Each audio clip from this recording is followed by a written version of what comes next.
Minecraft Builders and Biomes. I'm not a big fan of Minecraft. I may have played once or twice, but my daughters are. And so I knew that a board game with this topic would be interesting to them. So I decided to give it a try, and I'm happy that I did because my daughters really enjoyed it. And I enjoyed it also. So spoiler alert there regarding my conclusions. So it's a multiplayer game in which players represent these somewhat square-ish individuals, and they go around collecting cubes and building stuff. So that's pretty much the general idea. The board is formed by these tiles that you shuffle together and you form into stacks of 4, and then you form a grid of 4 by 4. And then you have these other tiles representing weapons. You shuffle them and you place them around the grid, one per row, one per aisle. And basically you have a playable area in which the playable areas are the intersections of the cards and or the intersections between the big tiles and the weapon tiles.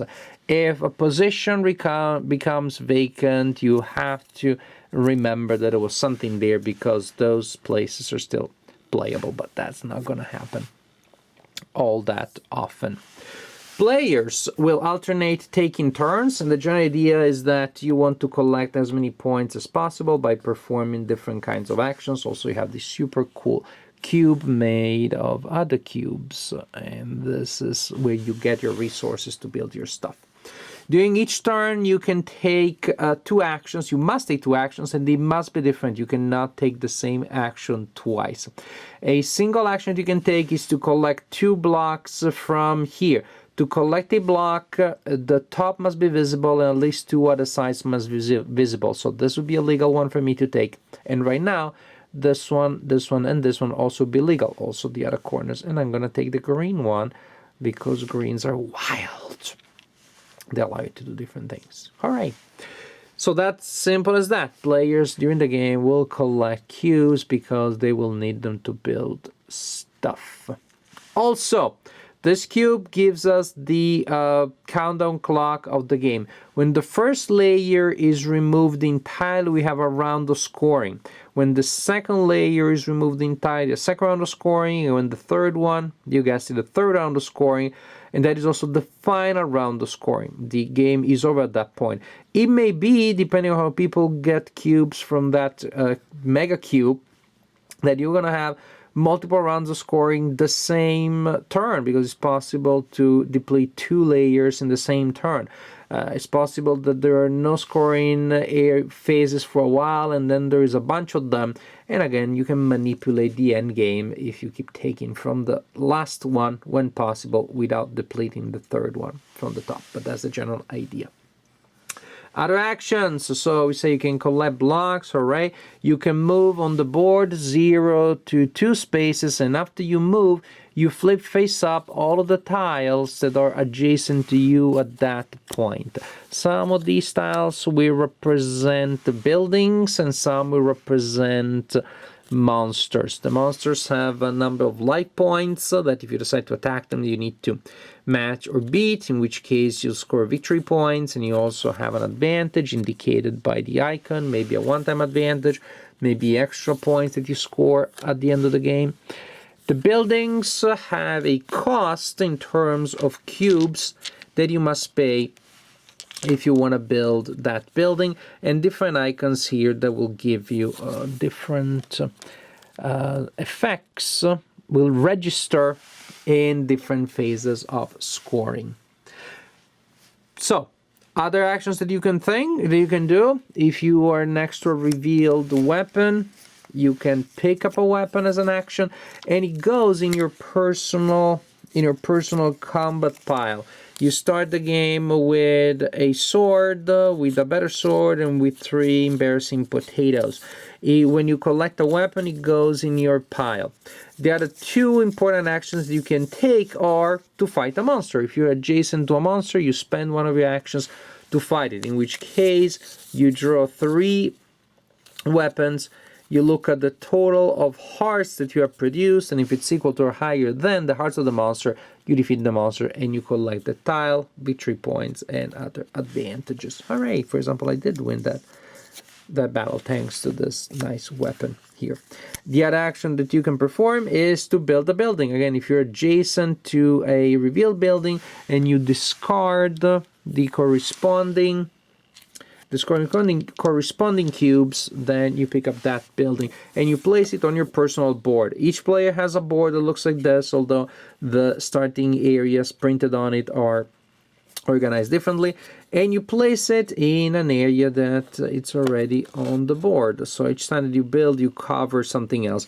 Later, you can actually even cover buildings with other buildings, but the ones that you covered are out of the game for good. And so maybe I did that, and then later I do this, and so on and so forth. As you can see, buildings printed on the board at the beginning have only one icon.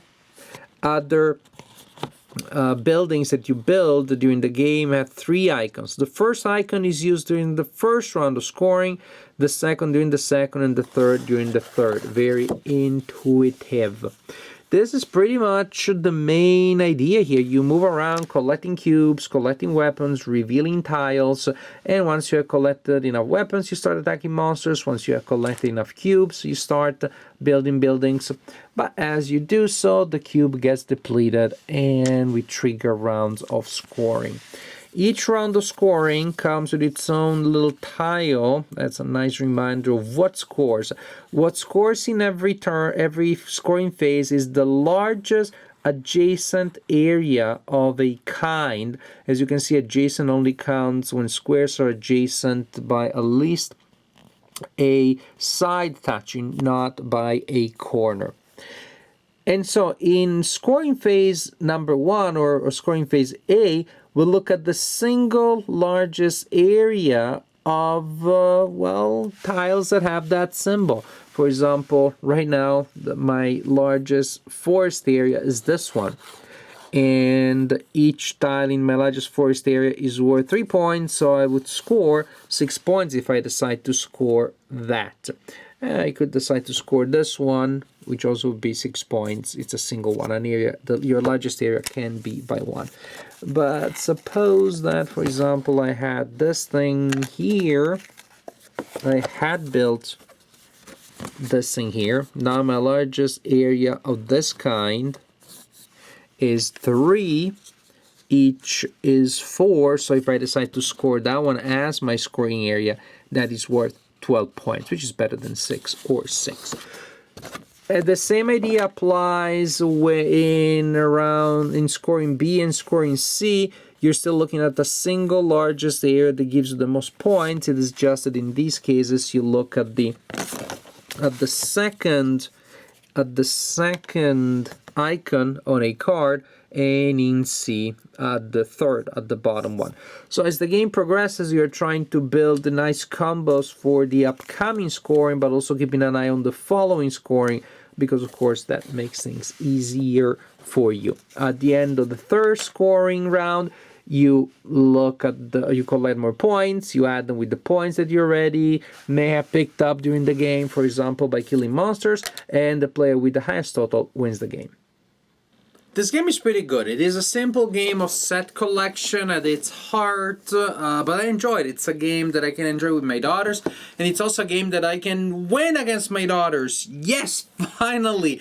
They are so good at so many games.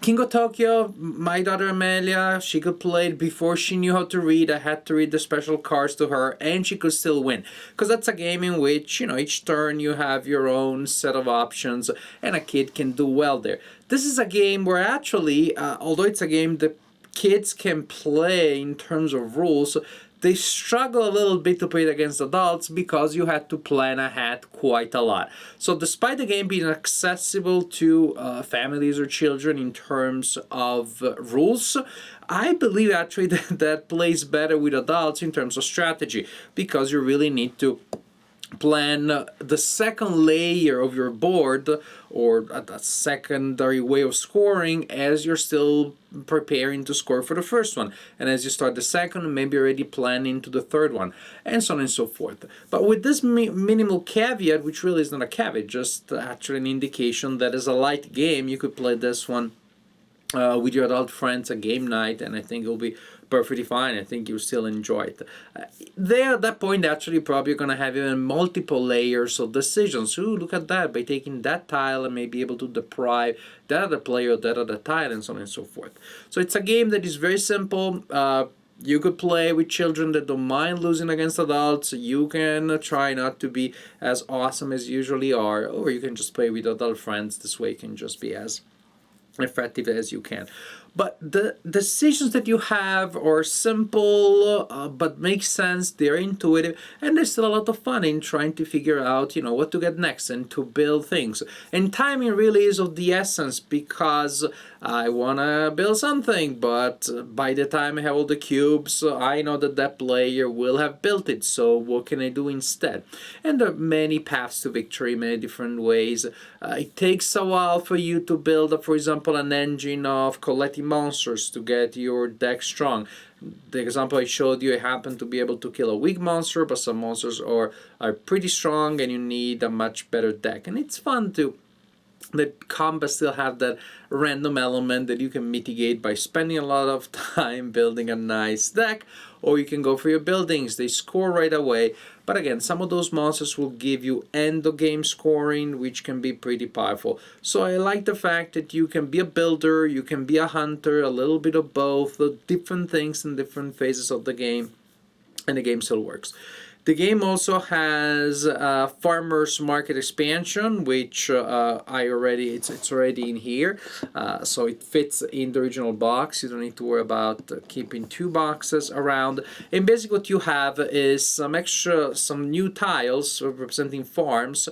And when you replace a farm in your area, you also place a number of yellow cubes. Those are vegetables that the farm produces, and there is a secondary board with some tiles that give you several advantages, and you can buy them by using those vegetables. Since the vegetables produced only when you first acquired the tile and also during each score, you don't get to replenish it very often. The action of buying stuff using your vegetables, buying those other tiles that give you abilities, you're not gonna perform it very often, only a couple of times per game. But those advantages can be pretty powerful, so it is still worth it.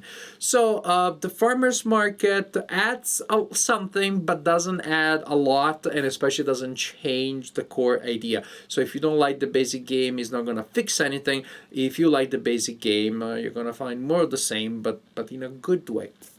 So Minecraft, it's a game that is very simple, it looks nice, it has a popular theme. I'm not particularly fond of the theme, but it's big out there, so for some of you it'll be a no-brainer. I would say capture the spirit of the original. I don't know, because I don't know the original all that well, but it captures the spirit of a game where I pick up resources and I build buildings or I kill monsters. So these are ideas that you have seen before. These are not unprecedented ideas. This is not a game that really breaks a ton of new ground, but at the same time it executes things in a way that is simple, pleasant, and fun. I definitely enjoy playing the game with my daughters. I enjoyed winning against those little evil geniuses.